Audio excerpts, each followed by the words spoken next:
Hi, it's Bridget again. So I'm going to pick up right where we left off the other day in chapter 1 of my book, and we're going to get right into it. So I'm going to try and get you guys introduced to all the main characters today. So without further ado, we're going to get right to it. And by the way, forgive me for any of my speakos that I make if I trip over my words and stuff, because that is going to happen. It's not like when I'm in the recording studio and I can go back and do multiple takes. So anyway, we're going to jump right into it. This is Rainstorm's Book 1, The Anna Stone, Chapter 1, Part 2. The walls and support beams in the room were all made from finely polished wood, so the room had a warm, cozy feel emphasized by the large stone fireplace adjacent to the bar. The smell of the cedar was enough to make him want to take in a deep breath, even through the thin haze of pipe smoke. The tables, chairs, bar stools, and the bar itself were made from oak, carved with fine details of trees and animals on them. "Can I help you find a seat, sir?" a waitress asked. He found her adorable. She was tiny with short curly red hair and had a sunny smile. He looked between her and the bartender and realized she had to be the man's daughter. She looked just like him. "Actually, I have a letter about a meeting here in one of the rooms upstairs," he told her with a smile as he showed her the letter. She glanced at it for a moment. "Stairs are right over there. Once up them, you'll want the last one on the very left of the hall, and the washroom is across from your room. There are bunks with fresh blankets and sheets, and if you want a bath, ring the bell in the washroom and we'll send someone up with hot water." She stopped when she glanced over her shoulder and saw about 5 different hands go up to signal her over. "If you'll excuse me." He walked up the stairs and made his way to the last door on the left. He took a deep breath and went in. He found himself in a large room. It was barely lit from the sun that was still descending. He lit a candle in the simple wall sconce and examined the space. There were 4 sets of bunk beds in the room with a large table and several chairs in the middle. Next to the fireplace sat a couple of comfortable-looking easy chairs. They looked very inviting after his long ride from the capital. A changing screen stood at the farthest corner of the room, along with a couple of vanity tables with mirrors. Next to the open window sat a table with a chess set and 2 chairs. He appeared to be alone as he walked to light the candle at the end table and then lit the fireplace. Maybe it was the uncertainty of why he was there, but he felt as if he was being watched. He glanced over his shoulder. Nobody was in the room. As he worked on the fire, he smelled pipe smoke. He turned again. Nobody. Since the window was open, he figured that it must have been from someone outside. He sat his bags down and then took off his black traveling cloak with the dark green lining and hung it on one of the pegs along the wall. He then looked into one of the mirrors and checked himself over. His black hair was a bit of a mess, and he tried to fix it, annoyed that he already had a few silver hairs starting to show. He smoothed out his beard that was black with hints of red. The 2 loops pierced in either ear made him unique among his colleagues, but he liked them. His black shirt and pants were clean, even after his ride in. He was tall, and he knew his weapons could easily intimidate others, but when he did travel, he knew the roads could be dangerous. The large double-bladed axe and his sword were 2 things he wouldn't travel without.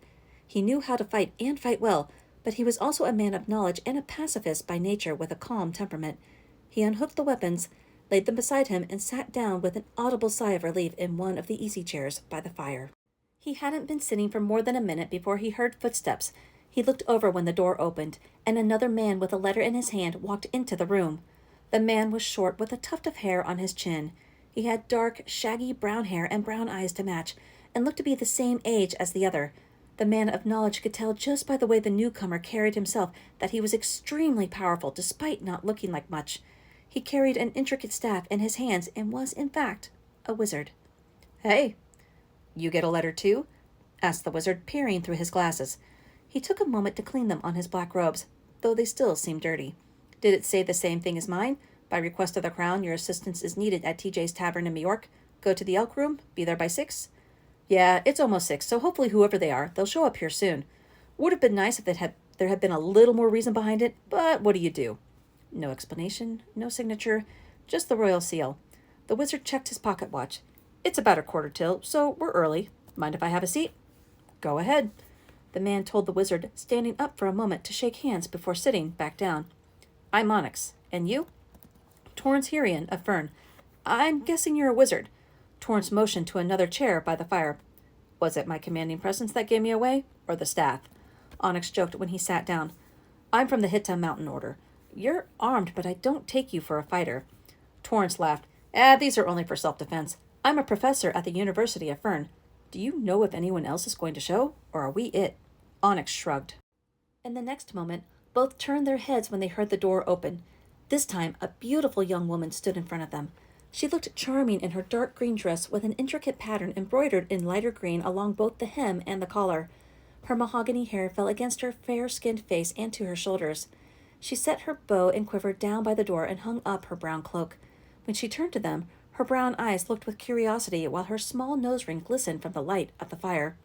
"Hello," she said, surprised. She walked over while glancing at her letter. Uncomfortable in a new place with people she had never met before, especially when she didn't know why she was there, she still gave them a polite smile. "Here for the meeting in the Elk Room?" Torrance asked her kindly, feeling her unease. "Did you send this letter to me?" she inquired, keeping her voice even. "No, we both got letters too," Onyx said, "and whoever sent them is taking their sweet time." He stood up along with Torrance. "I'm Onyx, and this is Torrance." Torrance brought over another chair from the table for her to use. "Thanks," she said, appreciating the gesture. "I'm Aria Morena of Cirrus." "Cirrus?" Torrance eyed her green dress again. "Are you a healer?" She nodded. "Sure am." The men were impressed. A healer could heal a person with only the touch of their hands. The strength of their talent was dictated by a mixture of natural ability and how hard they studied. Some could heal only minor injuries, some serious. Some could save a person even as they took their last breath. Cirrus was a town famous as a home to powerful healers, a training ground for many of them. They wondered how good she was. They also realized something big was going on if they had a healer. "What do you two do?" she asked. "I'm a scholar and professor over in Fern at the university, and he's a wizard." Torrance found himself already drawn toward Onyx, as if he were a friend. Arya nervously smoothed her hands over her dress and then turned her attention to the elf just walking through the door. He looked young like them, but he was well over 100 years old. His light, nearly white hair fell along his ears and in front of his pale blue eyes before cascading to his shoulders. He was dressed semi-elegantly in a white silk shirt with gold-trimmed hem, black leather pants, and a leaf green traveling cloak. He left his sword and cloak at the door, and before he said a word, pulled up a chair next to them. He seemed apparently indifferent until he broke a big smile when he sat down. "Hi, I'm Arkan of the Spirit Elves. A pleasure to meet you," he said. Even while he smiled, there was a formality to his greeting that was customary with all elves. One arm stayed at his side while he placed his other hand over his heart with a small bow of his head. It was the custom required when not knowing the company. "This is Arya, Onyx, and I'm Torrance. Did you get a letter or did you send it?" "Nah, I got a letter too, and whoever has sent it is going to be running late at this point." Arkan smirked. "I could have run a couple more errands before I showed up." He was trying to keep the situation light. At that moment, another man walked through the open door and closed it behind him. He looked the same age as Torrance, but a little taller and with a slender build. This man appeared simple and calm. Even his clean-cut beard gave him a look of serenity. Trying to smooth over his brown hair, which didn't do much good, he adjusted his glasses and looked through them with his brown eyes. On his left hand, he wore a curious bracelet with a chain that connected to a ring worn on his middle finger.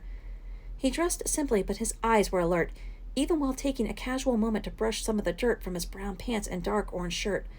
He was smoking a cigarette, and though he didn't remove his sword from his side, he didn't appear strong or threatening.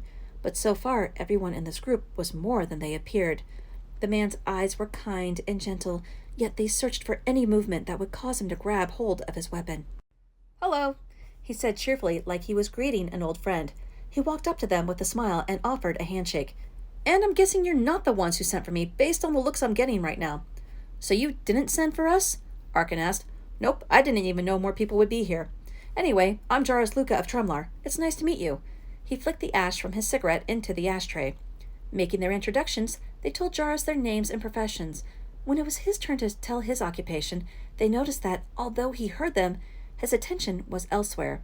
He stood in silence, focused. Jairus looked out the window, curious about a puff of smoke that drifted toward the window from inside. He followed the smoke back to its source on the top of the bunk beds next to the dark window. The only light came from the fireplace and the single candle that Torrance had lit earlier. There, Jairus saw the dwindling sunlight illuminate a stray lock of blonde hair that had been caught in the wind. Someone was back there. He raised an eyebrow. So it looks like we're not going to meet all the main characters today. There's still one more person to meet, but unfortunately, I'm out of time, so I'll make another recording tomorrow or the next day, and then you'll get to finally meet everybody.